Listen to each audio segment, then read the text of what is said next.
अब बोलूं?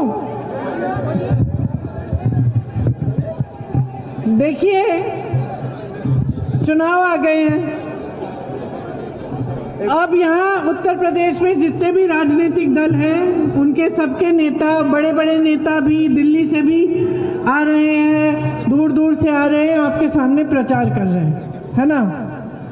सब अच्छी अच्छी बातें बोलते हैं, सब कहते हैं कि हमने ये किया है, वो किया है, कहते हैं। कुछ लोग धर्म की बात भी करते हैं, जाति की बात भी करते हैं, सारी बातें करते हैं। अब आपको आप कैसे पहचानोगे कि किसकी नियत क्या है? इसको पहचानने के लिए दो चीजें चाहिए। आपको उनका रिकॉर्ड देखना पड़ेगा, अपने अनुभव देखने पड़ेंगे कि उनके राज्य में क्या हुआ, क्या नहीं हुआ।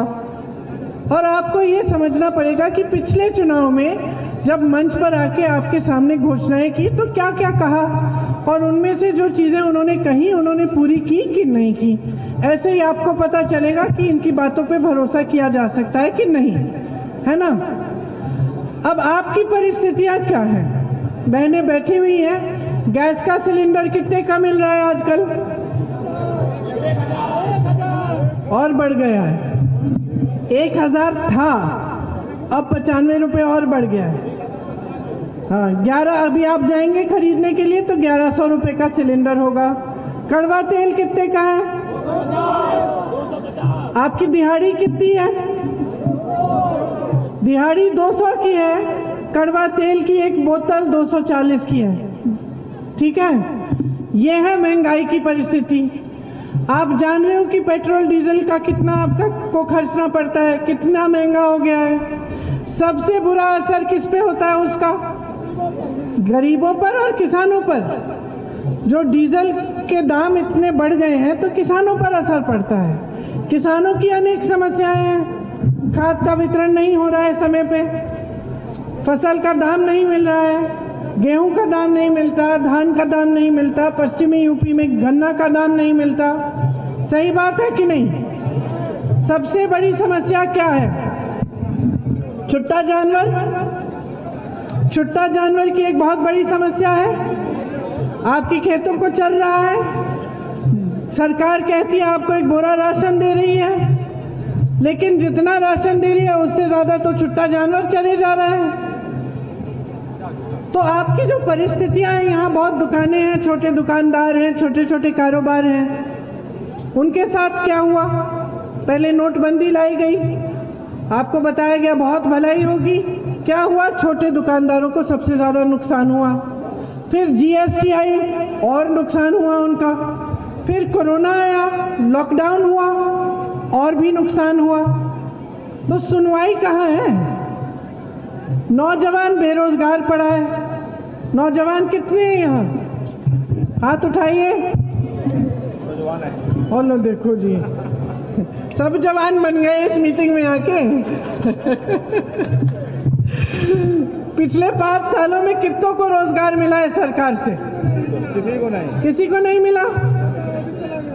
तो स्थिति ये है, सच्चाई ये है कि उत्तर प्रदेश में सबसे ज्यादा नौजवान है पूरे देश में।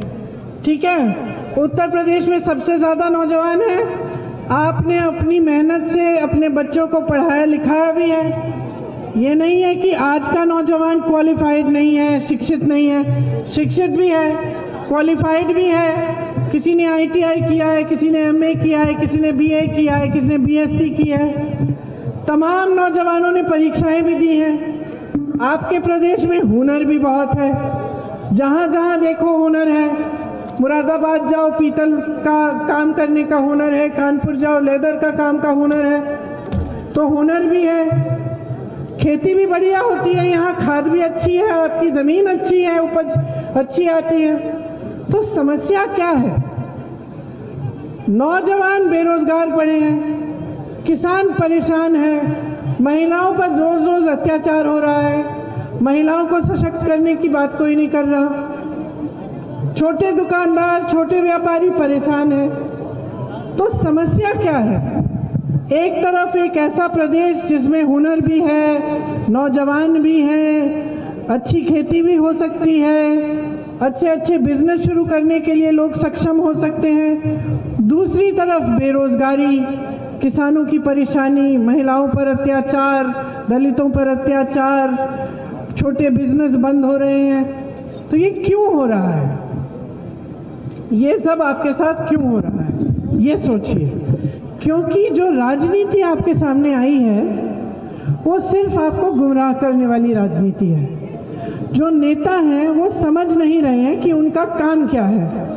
वो सोचते हैं कि 5 साल बाद यहाँ आएंगे, धर्म की बातें करेंगे, आपके जज्बातों को उभारेंगे, आपको असुरक्षित महसूस कराएंगे, चाहे आप इस धर्म के हों या उस धर्म के हों, आपकी जाति की बात करेंगे और उनको तो वोट मिलना ही मिलना है। तो कोई ये नहीं सोच रहा है कि अगर मैं काम नहीं करूंगा, मैं रोजगार पैदा नहीं करूंगा, मैं छोटे दुकानदारों की मदद नहीं करूंगा, मैं यहाँ की सड़कें नहीं बनाऊंगा, मैं यहाँ के लिए शिक्षा के संस्थान नहीं बनाऊंगा, तो मुझे वोट नहीं मिलेगा। सब समझ रहे हैं कि धर्म के नाम पर, जाति के नाम पर आपसे वोट मांगेंगे, वोट मिल जाएगा, वो आगे बढ़ेंगे, फूलेंगे फलेंगे।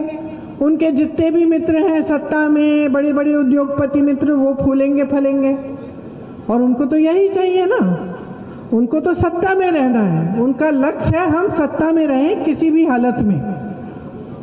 तो उनका लक्ष्य पूरा हो रहा है।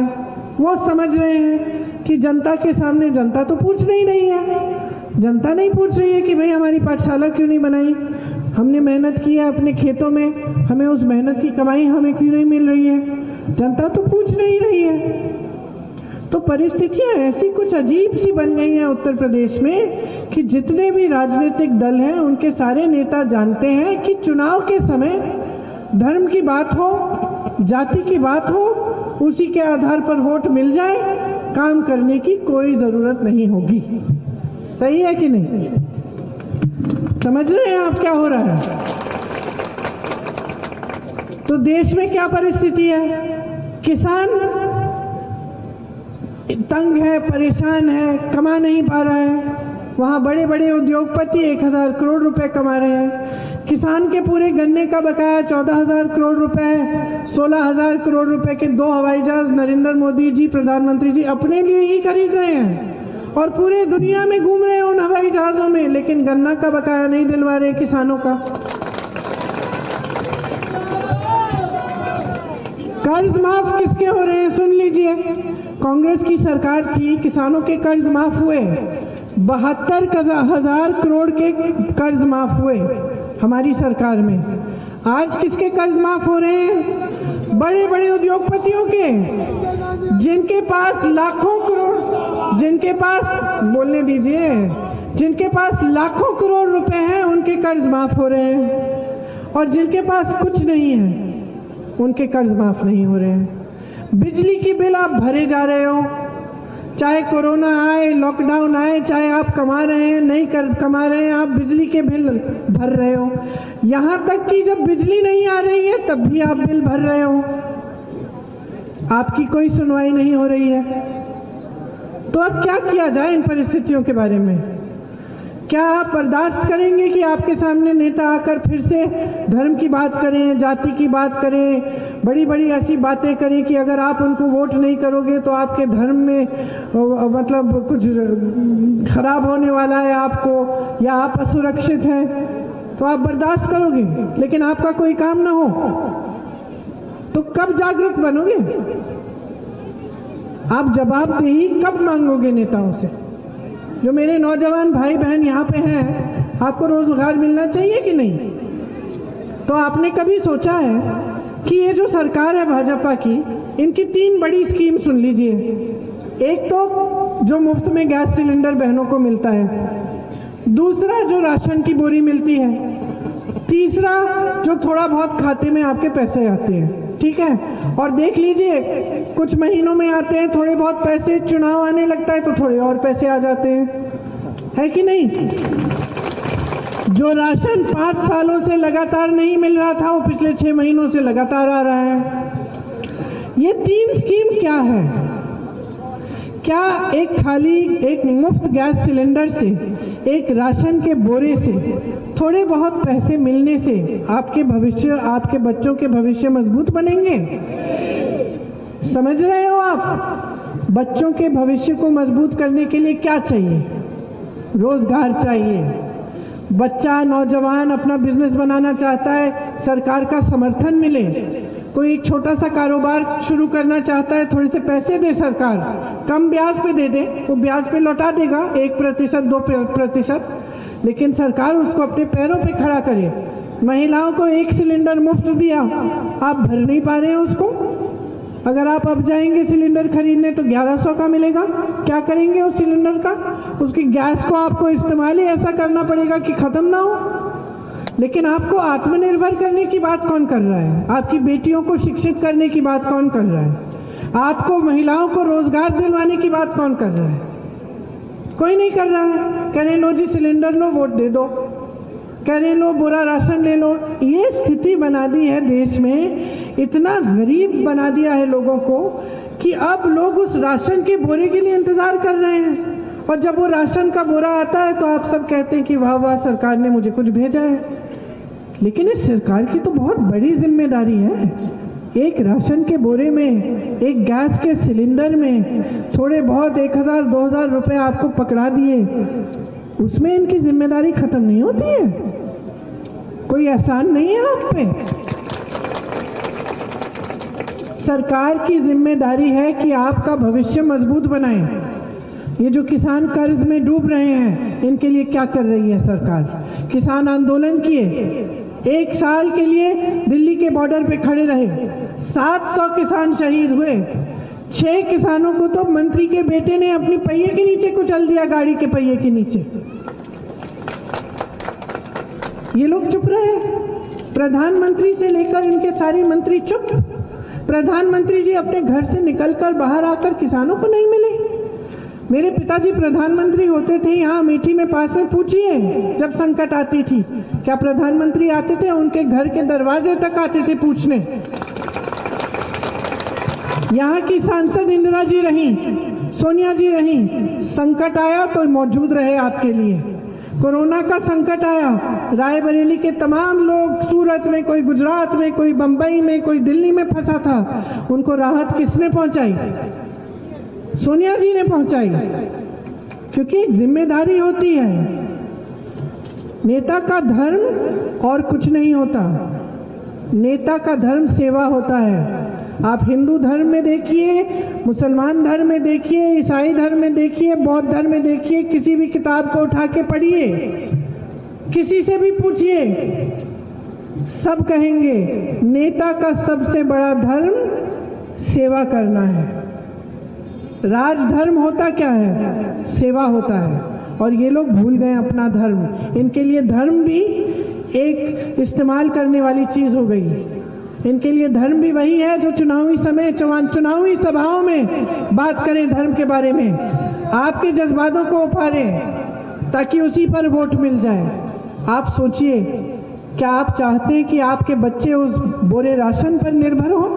कि आप चाहते हैं कि बच्चे शिक्षित बने, कि बच्चों के लिए अच्छी पाठशालाएं बने, कि बच्चे आगे बढ़कर कमाएं, आपके लिए कमाई लाएं? तभी तो गर्व होगा आपको उन पर, तभी तो उन पर अपने आप पर गर्व होगा।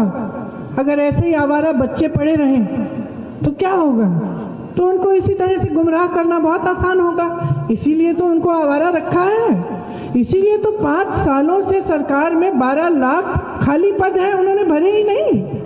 क्या उनको 12 लाख बेरोजगार बच्चे नहीं मिले, नौजवान नहीं मिले पूरे प्रदेश में? हजारों तो हमारी सभाएं में दिख जाते हैं। मैं बोलती हूँ हाथ उठाओ कौन बेरोजगार है, सब हाथ उठाते हैं। सरकार ने भरे नहीं वो पद। तो कैसा धर्म है ये कि आपके जो सेवा का धर्म है, जो राजधर्म है, उसको तो आप निभा नहीं रहे हैं। किसान परेशान होता है, आंदोलन करता है, आप सुनवाई ही नहीं है, आप निकलते ही नहीं है अपने घर से। 5 सालों के लिए आप सारे प्रधानमंत्री जी पूरी दुनिया घूम आए हैं। अमेरिका गए हैं, कनाडा गए हैं, इंग्लैंड गए हैं, पाकिस्तान भी गए, अरे सब जगह चले गए। लेकिन जब किसान आंदोलन अपने घर के 10 किलोमीटर दूर कर रहा था, तब वहां तक नहीं पहुंच पाए। क्या हुआ? चुनाव आने लगा, किसान हटा नहीं, हिला नहीं, शहीद हो गया, हिला नहीं। चुनाव 2 महीने में था। अब प्रधानमंत्री जी ने कहा कि अब तो मुश्किल हो गई, ये लोग तो हट नहीं रहे, ये तो बड़ा मुद्दा बन जाएगा। तो आपके सामने आए, हाथ जोड़े, माफी मांगे, बोला कि मैं ये कानून वापस ले लेता हूँ। तो इसके लिए 700 शहीद क्यों 700 किसानों को की शहादत की क्या जरूरत थी? फिर आप 1 साल रुके क्यों? अब आ रहे हैं चुनाव के समय, अब देखिए उद्घाटन इनके प्रोजेक्ट के कब होते हैं। बड़े बड़े हवाई अड्डे बन रहे हैं भाई, जेवर में हवाई अड्डे का उद्घाटन हो रहा है, कब? चुनाव से पहले। जैसे मैंने कहा राशन लगातार आ रहा है, कब? चुनाव से पहले। देख लेना चुनाव के बाद क्या होगा, सब बंद हो जाएगा, कोई उद्घाटन नहीं होगा बहनों और भाइयों, सिर्फ विज्ञापन दिखेंगे आपको, सिर्फ मीडिया दिखाएगी। तो प्रधानमंत्री जी कहते हैं कि उत्तर प्रदेश में मैंने हजारों लखपति बना दिए हैं। अब भैया मैं तो हर जगह जा रही हूँ, पिछले 3 सालों से हर जिले में तकरीबन पहुँच गई हूँ। मुझे तो ढूंढ कर कोई लखपति नहीं मिल रहा है, मुझे गरीब मिल रहे हैं। मुझे वो लोग मिल रहे हैं जो गरीब थे भी नहीं, जिनकी अच्छी अच्छी दुकानें चल रही थी, जो ठेले कुमचे चलाते थे, जिनके छोटे छोटे कारोबार थे और अब वो भी बंद हो गए हैं। मुझे किसान मिल रहे हैं जिनकी कमाई नहीं हो रही है, मुझे महिलाएं मिल रही हैं जिनसे कुछ खरीदा नहीं जा रहा है क्योंकि महंगाई इतनी बढ़ रही है। और प्रधानमंत्री जी कह रहे हैं, पूरी मीडिया कह रही है कि उत्तर प्रदेश में लाखों लखपति बन गए हैं। सच्चाई ये है कि ये जो सरकारें हैं, धर्म का नाम, जाति का नाम, जितने भी राजनीतिक दल हैं, समाजवादी पार्टी भी, सिर्फ धर्म के आधार पर यही बातें होती हैं, इनके आधार पर आपसे वोट लेंगे। सच्चाई ये है कि सरकारें अब अमीरों के लिए, बड़े बड़े उद्योगपतियों के लिए चल रहे हैं। गरीबों की कोई सुनवाई नहीं है इन सरकारों में और इन राजनीतिक दलों में। जब आप सबने संघर्ष किया, 3 सालों से मैं यूपी में, पूरे यूपी में काम कर रही हूँ, एक बार मैंने अखिलेश यादव जी को अपने घर से निकलते हुए नहीं देखा। कब निकले? चुनाव से पहले। चुनाव के 3 महीने पहले अचानक बस निकली और यात्रा शुरू, वोट मांगने का काम। किस आधार पर? वही ध्रुवीकरण के आधार पर। 3 सालों के लिए जब महिलाओं के बलात्कार हुए, उन पर अपराध हुए, कहीं नहीं दिखे, ना मायावती जी दिखी, ना अखिलेश यादव जी दिखे। जब किसानों पर अत्याचार हुआ तब भी नहीं दिखे। जब जिन बच्चों ने परीक्षाएं दी थी भर्ती के लिए और सारी परीक्षाएं रद्द हो गई थी, जब उन्होंने आंदोलन किया तब भी वे नहीं दिखे। महंगाई बढ़ी, कांग्रेस पार्टी ने बड़े आंदोलन किए महंगाई के लिए कि घटाओ महंगाई को, उन्होंने कोई आंदोलन नहीं किया।